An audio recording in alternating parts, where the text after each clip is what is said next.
সকাল ৯টার বিরতির সংবাদে সবাইকে স্বাগত। আপনাদের সাথে আছি আমি আকাশ এহসান। নারায়ণগঞ্জের দুটি জঙ্গি আস্তানা অভিযান চালিয়ে বোমা সহ বিপুল পরিমাণ বোমা তৈরির সরঞ্জাম উদ্ধার করেছে counter terrorism and transnational crime unit CTTC. এর আগে আটক করা হয় নব্য-জেএমবির সামরিক শাখার ২ সদস্যকে। কাউন্টার টেররিজম প্রধান মোহাম্মদ আসাদুজ্জামান জানান, সিদ্ধিরগঞ্জ সাইনবোর্ড এলাকায় পুলিশ বক্সে বোমা হামলার সাথে তারা জড়িত।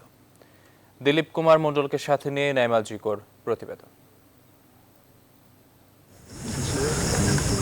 গোপন তথ্যের ভিত্তিতে জঙ্গি আস্তানার সন্দেহে রোববার বিকেল থেকেই নারায়ণগঞ্জের ২৫০০ এলাকায় মিয়া সাহেবের বাড়ি জামা মসজিদটি ঘিরে রাখে counter terrorism and transnational crime unit CTTC.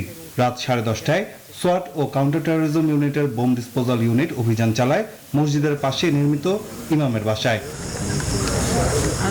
ভেতরে ৩টি তাজা শক্তিশালী বোমা উদ্ধার করে তারা, পরে সেগুলো নিষ্ক্রিয় করা হয়।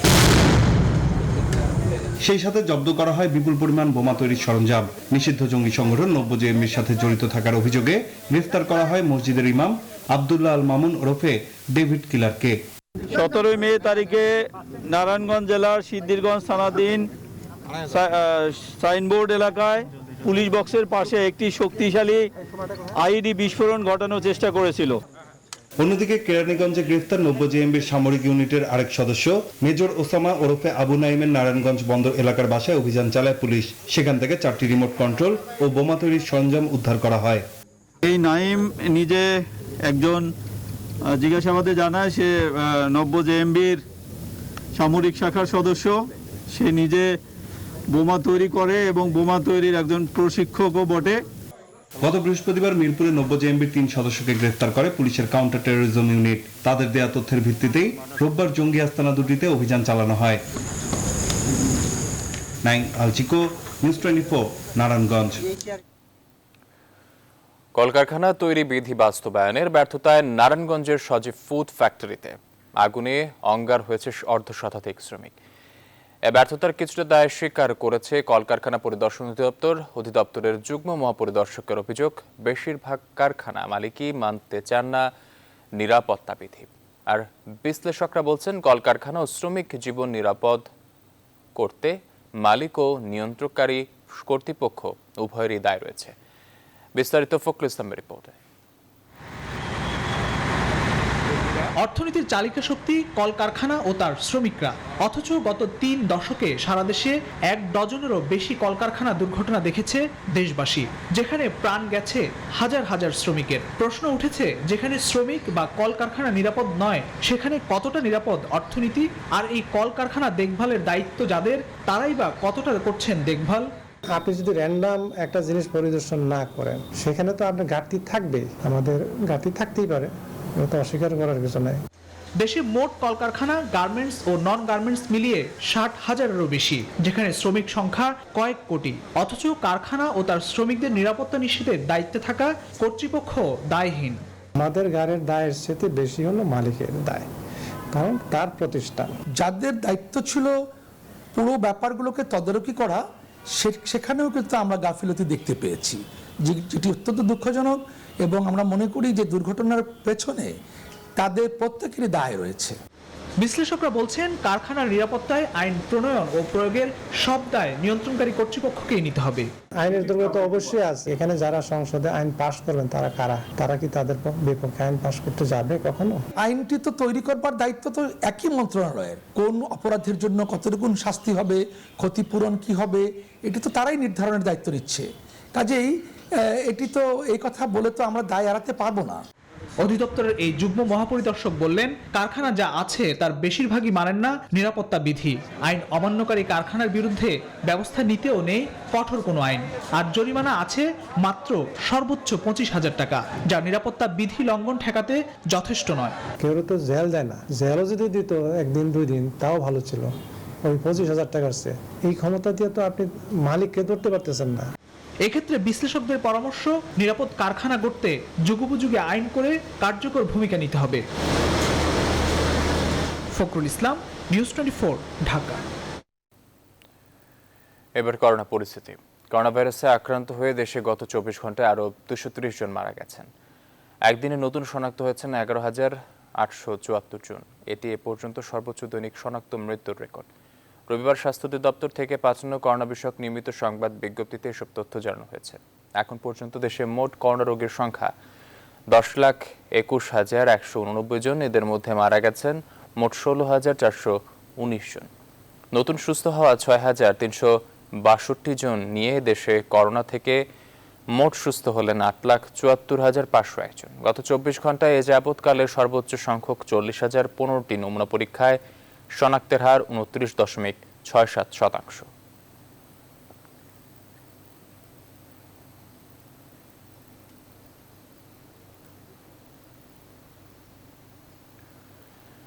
রাজধানী সহ সারা দেশে হাসপাতালগুলোতে বেড়েছে করোনা রোগীর চাপ। মহাখালীর ডিএনসিসি ও কুর্মিটোলায় কোভিড রোগীর সংখ্যা বাড়লেও ডাক্তাররা তাদের সাধ্যমতো চিকিৎসা সেবা দিয়ে যাচ্ছেন বলে জানিয়েছেন।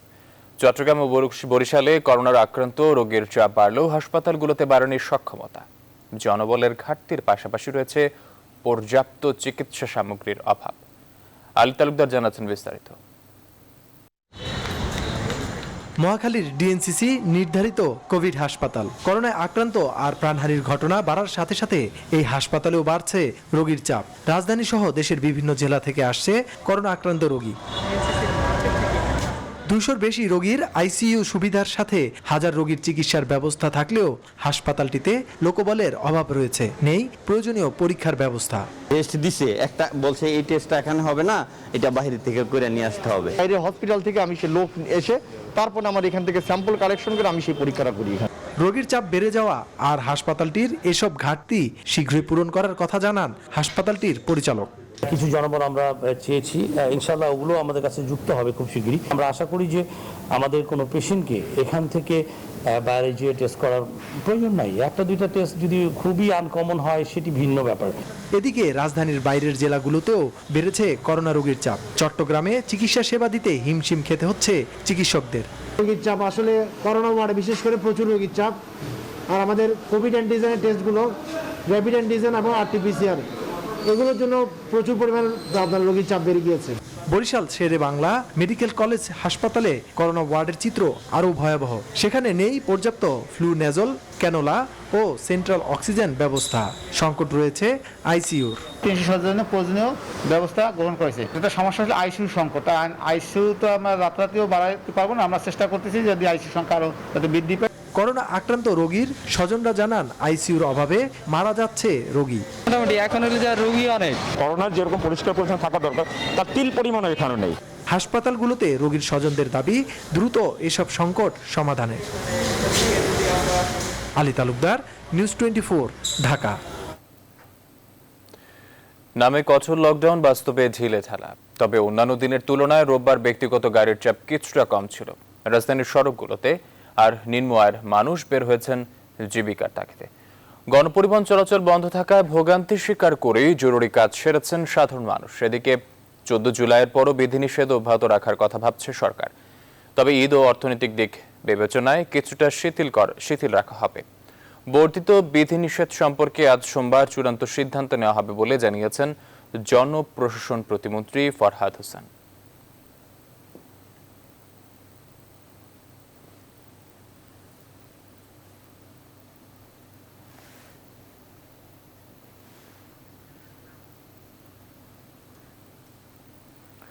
দর্শক, লকডাউনের খবর জানাতে রাজধানী ও চট্টগ্রাম থেকে যুক্ত হচ্ছেন সহকর্মীরা। শুরুতে রাজধানী থেকে যুক্ত হচ্ছেন সহকর্মী মাসুদা লাবনী কুড়িল বিশ্ব রোড থেকে। লাবনী, বিধিনিষেধ কমিয়ে দেওয়ার আগে সড়কে গাড়ির চাপ বাড়ছে, আপনি কি দেখছেন? লকডাউন আদৌ মানছে কিনা মানুষ, বাস্তব চিত্র জানাবেন।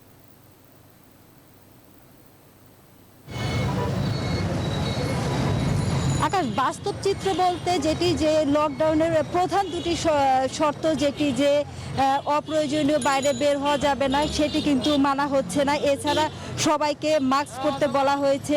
আপনি আর যদি দেখেন তাহলে দেখবেন যে অনেকেরই মাস্ক আছে, কিন্তু সেই মাস্কগুলো কিন্তু থুতনির নিচে, কারো বা পকেটে থাকে। প্রশ্ন করলে বলে যে মাস্ক আছে। এছাড়া যদি আমি আপনাকে এদিকে দেখাই যে সাধারণ মানুষ কাজ করছে, তারাও কিন্তু আসলে সামাজিক দূরত্ব রাখার যে বিষয় সেটি কিন্তু মানছেন না এবং তাদেরকে প্রশ্ন করেছিলাম, তারা যেটি বলছে তারা যে ধরনের কাজ করেন, অর্থাৎ শ্রমজীবী মানুষ, খেটে খাওয়া মানুষ, তারা মাস্ক পরে এই গরমের মধ্যে তারা আসলে সেটি করতে পারে না। আর এছাড়া কিন্তু লকডাউন, কঠোর যে লকডাউনের ঘোষণা এসেছিল সবশেষ, সেটি কিন্তু অনেকটাই ঢিলে ঢালা সড়কে ব্যক্তিগত যানবাহন যেগুলো, সেগুলোর সংখ্যা কিন্তু আগের চেয়ে অনেক বেশি বেড়েছে এবং আগে যে চেকপোস্ট ছিল সেটির সংখ্যাও কিন্তু অনেকটাই কমে এসেছে। অর্থাৎ আইন শৃঙ্খলা বাহিনী প্রশাসনের যে তদারকির বিষয় সেটি কিছুটা কমে এসেছে এবং আপনি আজ জানেন যে আজকে সোমবার, সেহেতু সরকারি অনেক অফিস খোলা রয়েছে, এছাড়া অন্যান্য যে অফিস খোলা থাকার কথা সেগুলো খোলা রয়েছে। আবার অনেকেই আমি যদি দেখাই তাহলে দেখবেন যে তারা ঢাকার বাইরে যাওয়ার চেষ্টা করছে। একটু একজনকে জিজ্ঞেস করবো, ভাই আপনি লাগেজ দেখছি, কোথায় যাচ্ছেন? সৌদি আরব। কোথায় চলে যাচ্ছেন? সৌদি আরব যাচ্ছি। আকাশ, আপনি শুনছিলেন, এছাড়া আমাদের আরেকজন সহকর্মী আছেন চট্টগ্রামে, মুমু। আপনার কাছে একটু জানতে চাইবো যে চট্টগ্রামে লকডাউনে আজকের চিত্র কেমন দেখছেন এবং সাধারণ মানুষ সরকার যে বিধিনিষেধ বেঁধে দিয়েছে সেটি কতটা মানছে? ধন্যবাদ লাবণী, আপনি যেমনটি জানাচ্ছিলেন একই পরিস্থিতি বিরাজ করছে বন্দরনগরী চট্টগ্রামও। লকডাউনের দিন যত বাড়ছে মানুষের আনাগোনাও কিন্তু নগরীতে বেড়েছে, যার কারণে প্রশাসন একটু কঠোর হয়েছেন। বিভিন্ন জায়গায় চেকপোস্ট বসিয়েছেন, যারা বিনা কারণে ঘর থেকে বের হচ্ছেন তাদের বিরুদ্ধে শাস্তিমূলক ব্যবস্থা নিচ্ছেন এবং যারা সামাজিক দূরত্ব মানছেন না, মাস্ক পরছেন না, তাদেরকেও সচেতন করার চেষ্টা করছেন এবং জরিমানা পর্যন্ত করছেন। চট্টগ্রামে জেলা প্রশাসনের 8টি টিম প্রতিদিনই বিভিন্ন জায়গায় ভ্রাম্যমাণ আদালত পরিচালনা করছেন। যারা অযাচিতভাবে দোকানপাট খুলছে তাদের বিরুদ্ধেও কিন্তু শাস্তিমূলক ব্যবস্থা নিচ্ছে। তবে বিভিন্ন জায়গায় আমরা দেখতে পেয়েছি আইন শৃঙ্খলা বাহিনীর যে চেকপোস্টগুলো আছে তারা কিন্তু সেখানে অবৈধভাবে যারা বের হচ্ছে গাড়ির কাগজপত্র চেক করছেন এবং তাদেরকে শাস্তিমূলক ব্যবস্থা নিচ্ছেন। আমার সাথে একজন সার্জন আছেন, তার সাথে একটু কথা বলতে চাই। এই যে চলমান লকডাউন চলছে, এই লকডাউনের মধ্যে যারা বাসা থেকে বের হচ্ছে, বিনা কারণে গাড়ি নিয়ে বের হচ্ছে, তাদের বিরুদ্ধে আপনারা কী ধরনের শাস্তিমূলক ব্যবস্থা নিচ্ছেন? ধন্যবাদ নিউজ 24 আপনাকে। সরকার ঘোষিত আজকে দ্বিতীয় লকডাউনের দ্বিতীয় দফার আজকে 5ম দিন।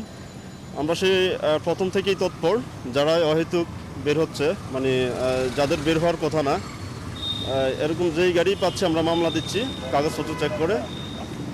এখন যেটা দেখা যাচ্ছে, শুরু থেকেই মানুষ একটু মোটামুটি সচেতন, মাস্ক পরছে। আর রিক্সার সংখ্যাটা বেশি ছাড়া আর প্রাইভেট কিছু গাড়ি চলে, যারা ব্যক্তি যাদের প্রতিষ্ঠান আছে। ধন্যবাদ আপনাকে। কথা হচ্ছিল সার্জন মাসুমের সাথে, তিনি জানাচ্ছিলেন কিভাবে মানুষকে শাস্তিমূলক ব্যবস্থা নিচ্ছেন তারা। তবে বন্দরনগরী চট্টগ্রামে দ্রুত ছড়িয়ে পড়ছে করোনার সংক্রমণ, আগের চেয়ে ঊর্ধ্বমুখী রয়েছে বলে জানিয়েছে চিকিৎসকরা। এই পর্যন্ত চট্টগ্রামে প্রায় 70,000 মানুষ করোনা আক্রান্ত রয়েছে এবং আজকে মৃত্যু হয়েছে 9 জনের। তো চট্টগ্রাম থেকে এই ছিল আমার কাছে সর্বশেষ তথ্য। ফিরে যাচ্ছি স্টুডিওতে। আকাশ। ধন্যবাদ আপনাকে। দর্শক, রাজধানী এবং রাজধানীর বাইরে চট্টগ্রাম থেকে লকডাউনের পরিস্থিতি জানাচ্ছিলেন এবং মানুষ কতটা স্বাস্থ্যবিধি মেনে চলাচল করছে সে ব্যাপারে বিস্তারিত জানাচ্ছিলেন সহকর্মীরা।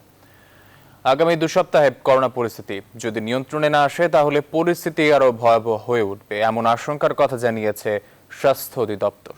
রোববার অধিদপ্তরের নিয়মিত ব্রিফিংয়ে কথা বলা হয়েছে। এর ফলে হাসপাতালে শয্যার সংকট দেখা দিতে পারে। অধিদপ্তরের মুখপাত্র রোবেদ আমিন বলেন, সংক্রমণ বাড়তে থাকলে আগামী কয়েকদিনে দৈনিক শনাক্ত 14 বা 15,000 হওয়ার আশঙ্কা আছে। ব্রিফিংয়ে আরও জানানো হয়, আজ সোমবার থেকে সারা দেশে সিনোফার্মের টিকা দেওয়া হবে।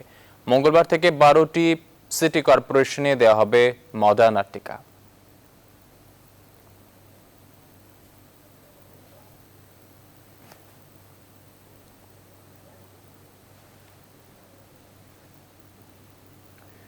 দেশের 70 থেকে 80% মানুষকে ভ্যাকসিনেশনের আওতায় আনতে টিকা সংগ্রহে ব্যাপক কূটনৈতিক তৎপরতা চালাচ্ছে সরকার।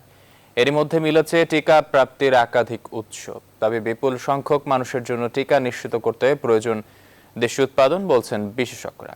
স্বাস্থ্যমন্ত্রী বলছেন, ভ্যাকসিন উৎপাদনে দেশের ফার্মাসিউটিক্যালস কোম্পানিগুলোকে দেওয়া হচ্ছে উৎসাহ। দেশের ভ্যাকসিন পরিকল্পনার বিস্তারিত জানাচ্ছেন রিশাদ হাসান। 7 ফেব্রুয়ারি থেকে দেশে শুরু হয় করোনার গণটিকাদান, তবে টিকা স্বল্পতার কারণে তা বন্ধ হয়ে যায় অল্প কিছুদিনের মধ্যেই। প্রাপ্ত টিকার ভিত্তিতে প্রায় 60 লাখ মানুষ পেয়েছেন প্রথম ডোজের টিকা। দ্বিতীয় ডোজ সম্পন্ন হয়েছে প্রায় 43 লাখ মানুষের।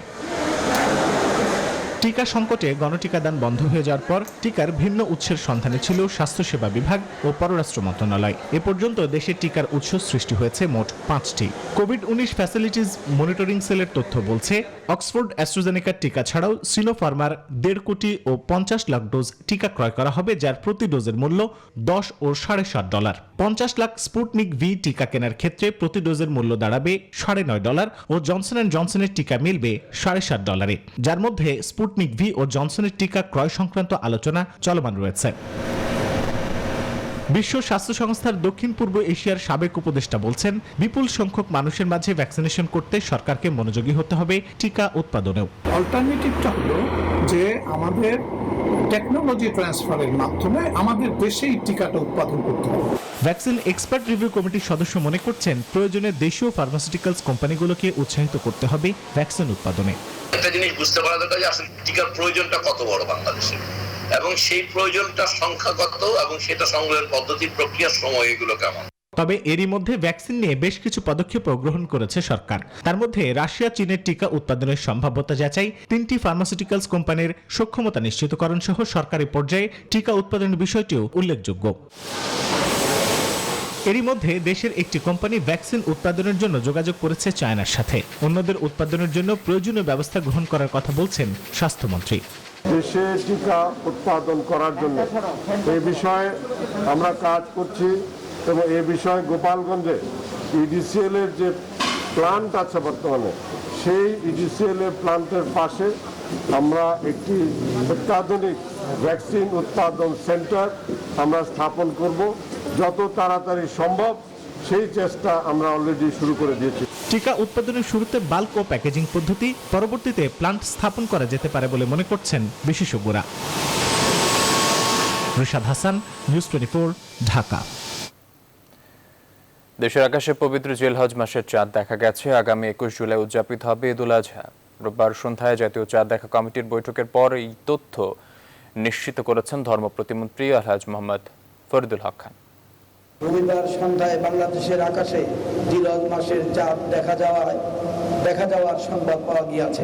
21 জুলাই 2021 খ্রিস্টাব্দ বুধবার সারা দেশে পবিত্র ঈদ উল আজহা উদযাপিত হবে। আবারও জঙ্গি বিরোধী অভিযানের খবর। আগে জানিয়েছিলাম, নারায়ণগঞ্জের 2টি জঙ্গি আস্তানায় অভিযান চালিয়ে বোমাসহ বিপুল পরিমাণ বোমা তৈরির সরঞ্জাম উদ্ধার করেছে counter terrorism and transnational crime unit CTTC. এখনও আইনশৃঙ্খলা বাহিনী সেখানে কঠোর নজরদারি রেখেছে। বিস্তারিত জানাতে নারায়ণগঞ্জ থেকে যুক্ত হচ্ছেন সহকর্মী মৌ খন্দকার। মৌ, আপনার কাছ থেকে জানতে চাচ্ছিলাম, অভিযানের পর এখন ওই এলাকায় কি অবস্থা বিরাজ করছে এবং আশপাশের মানুষ কি বলছেন, এবং আরেকটি বিষয়, আইনশৃঙ্খলা বাহিনীর কাছে এই ব্যাপারে সর্বশেষ কি তথ্য আছে, কথা বলে কি জানতে পেরেছেন, বিস্তারিত জানাবেন।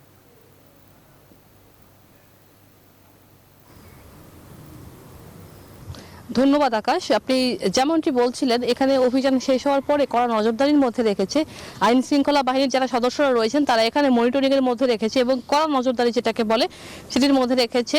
আপনি দেখতে পাচ্ছেন আমার ঠিক পেছনে এই ক্রাইম সিনের একটি ব্যানার দেওয়া, এবং এইটা পার হতে কাউকে দিচ্ছে না, প্রত্যেককেই নজরদারির ভিতরে রাখা হয়েছে। বিশেষ করে এলাকাবাসী যারা রয়েছেন প্রত্যেককেই নজরদারির মধ্যে রাখা হয়েছেন, তাদের প্রত্যেকে জিজ্ঞাসাবাদও করেছেন।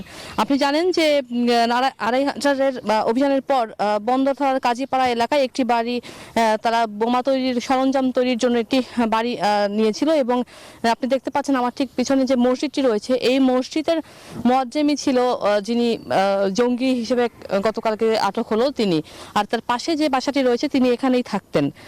আর আপনি জানেন যে রোববার রাতে প্রায় 8 ঘন্টার অভিযান শেষে ডিএমপির কাউন্টার টেরোরিজম ইউনিট এইসব সরঞ্জাম উদ্ধার করে, এবং রাত 3:30টার দিকে এই সিইটিসি প্রধান যে আসাদুজ্জামান তিনি কিন্তু এই সব তথ্য নিশ্চিত করেছেন। আপনি জানেন যে কাজীপাড়ার বাড়িটিতেই ওই এলাকার মসজিদের ইমাম বসবাস করতেন এবং তার নাম মোহাম্মদ নাইম। সাংগঠনিক তবে তিনি মেজর ওসামা নামে পরিচিত ছিলেন এই এলাকায়। আর নাইম নব্য জেএমবির সামরিক সদস্য এবং বোমা তৈরির প্রশিক্ষক হিসেবে তিনি ছিলেন বলে সিটিটিসি আমাদেরকে এমনটি জানিয়েছে। আর আমরা এই বিষয়ে কাউন্টার টেরিজমের সঙ্গে কথা বলার চেষ্টা করেছি। তারা বলেছেন যেহেতু এটা সহ আরও যে আরেকটি আছে বা অভিযানের স্থল যেটা মদনপুরে, সেখানেও কিন্তু একই অবস্থা। সেখানে তারা বোমা তৈরির সরঞ্জামাদি সেখানে তারা তৈরি করতেন এবং আপনি জানেন যে এই বোমা তৈরির সরঞ্জামের আগে তার পরিবার নিয়েই কিন্তু এখানে থাকতেন। বোমা তৈরি করবে দেখেই তার পরিবারকে তিনি গ্রামে পাঠিয়ে দেন। গ্রামে পাঠানোর পর তারা কিন্তু এখানে তারা পরবর্তী যে বোমার যে কাজগুলো সেটি তিনি করেন এবং তিনি এই মসজিদটার তিনি মুয়াজ্জিম ছিলেন। আপনি দেখতে পাচ্ছেন যে আইন শৃঙ্খলা বাহিনী কিন্তু কড়া নজরদারির মধ্যে রেখেছে এই পুরো এলাকা। আর এই যে এখন দেখতে পাচ্ছেন একটি ব্যানার ডোন্ট ক্রাইম সিন, তো এখানে কিন্তু কাউকে ভেতরে ঢুকতে দেওয়া হচ্ছে না। এখান থেকে যারা আছেন এখান থেকে কাউকে বের হতে দেওয়া হচ্ছে না। প্রত্যেককে নজরদারির মধ্যে রাখা হয়েছে এবং এলাকাবাসী যারা রয়েছেন প্রত্যেকেই তাদের জিজ্ঞাসাবাদ করছে। আমরা জনসাধারণের সঙ্গে কথা বলেছি, তারা অনেকেই বলছেন কেউ কেউ চেনে, কেউ কেউ চেনে না এবং তিনি অনেকদিন ধরে এখানে থাকতেন বলে তিনি আমাদেরকে জানানো হয়েছে। এই ছিল আমার কাছে ২,৫০০ থেকে এখনকার মতো। আপনাকে ধন্যবাদ। এবার ফার্স্ট সিকিউরিটি ইসলামী ব্যাংক অর্থ বাণিজ্য সংবাদ।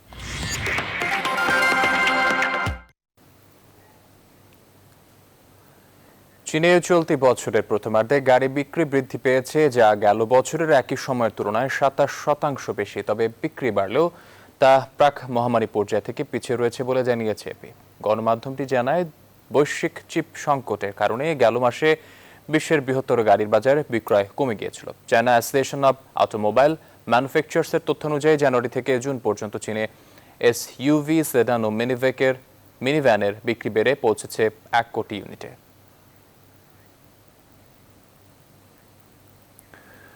আন্তর্জাতিক, মার্কিন যুক্তরাষ্ট্রের পশ্চিমাঞ্চলে ৩ কোটিরও বেশি মানুষকে তীব্র গরমের আগাম সতর্কবার্তা জারি করা হয়েছে। অঞ্চলটিতে ১ সপ্তাহের মধ্যে তৃতীয় দাবদাহের ঘটনায় এই সতর্কতা জারি করা হলো। যুক্তরাষ্ট্রের ন্যাশনাল ওয়েদার সার্ভিস জানিয়েছে, লাস ভেগাসে সর্বোচ্চ তাপমাত্রা ৪৭.২ ডিগ্রি সেলসিয়াস রেকর্ড করা হয়েছে, যা অঞ্চলটির সর্বকালের সর্বোচ্চ। পশ্চিমাঞ্চলীয় কয়েকটি এলাকায় রেকর্ড ভাঙা তাপমাত্রার মধ্যে তীব্র দাবানল দেখা দিয়েছে। দর্শক, এই ছিল আয়োজনের সাথে থাকার জন্য ধন্যবাদ সবাইকে।